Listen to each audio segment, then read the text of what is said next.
बारामतीमध्ये 1,00,000 मतांनी जिंकून येणार, लक्ष्मण हाकेंचा मोठा दावा. अजित पवार गेल्यापासून प्रश्न निर्माण झाला होता की बारामतीला पुढचा आमदार कोण मिळणार. पण आता लक्ष्मण हाकेंसारखा माणूस बारामतीचा पुढचा आमदार होणार असल्याची खात्रीदायक माहिती समोर येत आहे.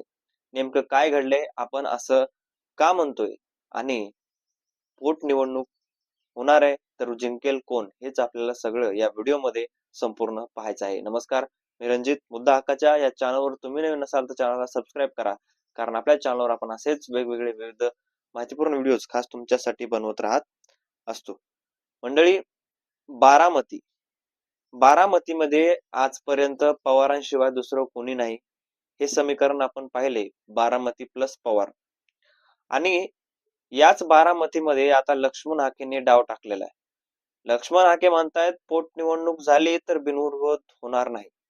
राज्याचे मुख्यमंत्री देवेंद्र फडणवीस यांनी सांगितलं होतं की माझे मित्र अजित पवार हे जवळचे होते आणि त्यांची जी काय आहे पोटनिवडणूक, ती पोटनिवडणूक कुठेतरी बिनविरोध व्हावी आणि बिनविरोध होत असताना त्याला कोणीही विरोध करू नये, अशा प्रकारची देवेंद्र फडणवीस म्हणजे राज्याचे मुख्यमंत्री यांची भूमिका होती.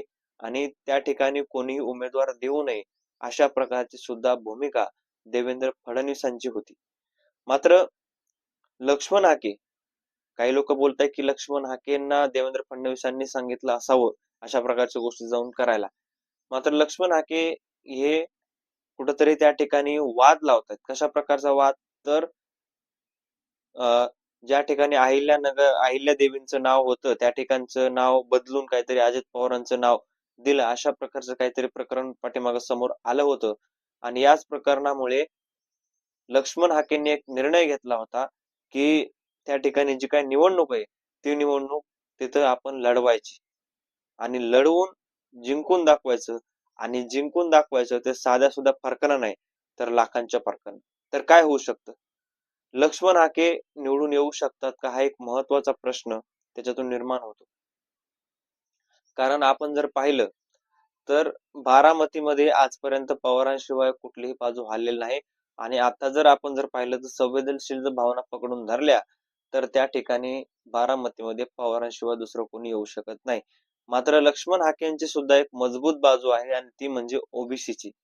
आता या ओबीसीची जर माणसं एकत्र आली, ओबीसीची जर माणसं संघटित होऊन जर लक्ष्मण हाकेंना पाठिंबा दिला तर लक्ष्मण हाकेंना सुद्धा निवडणूक जड जाणार नाही.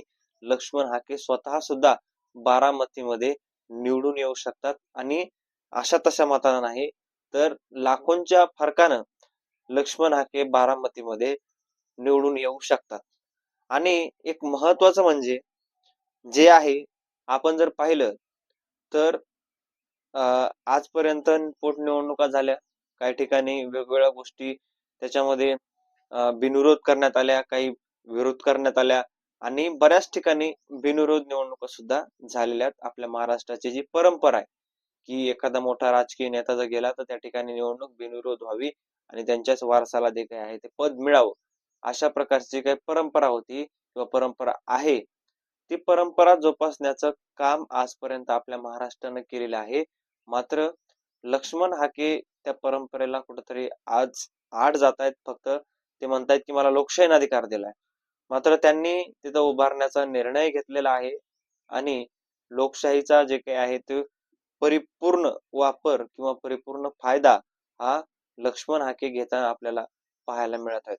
आणि एक महत्वाचं तिथं एक अजून एक उमेदवारानं फॉर्म भरलेला आहे आणि ते उमेदवार म्हणजे अभिजित बिचुकले.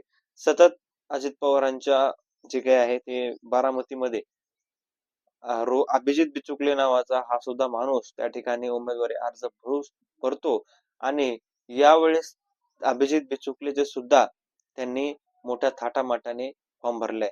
मात्र लक्ष्मण हाकेंसोबत नेमकं काय घडेल, बारामतीमध्ये डिपॉझिट जप्त होईल का, ते म्हणतायत तसं लाखोंच्या फरकाने निवडून येईल का, आणि नेमकं काय घडेल, हे तुम्हाला काय वाटतंय, तुमचं मत कमेंट मध्ये नक्की कळवा. मात्र फॉर्म भरणार आहेत हे मात्र नक्की आहे आणि लवकरच याचं जे काय आहे ते जाहीर बातमी आपल्याला पाहायला मिळेल.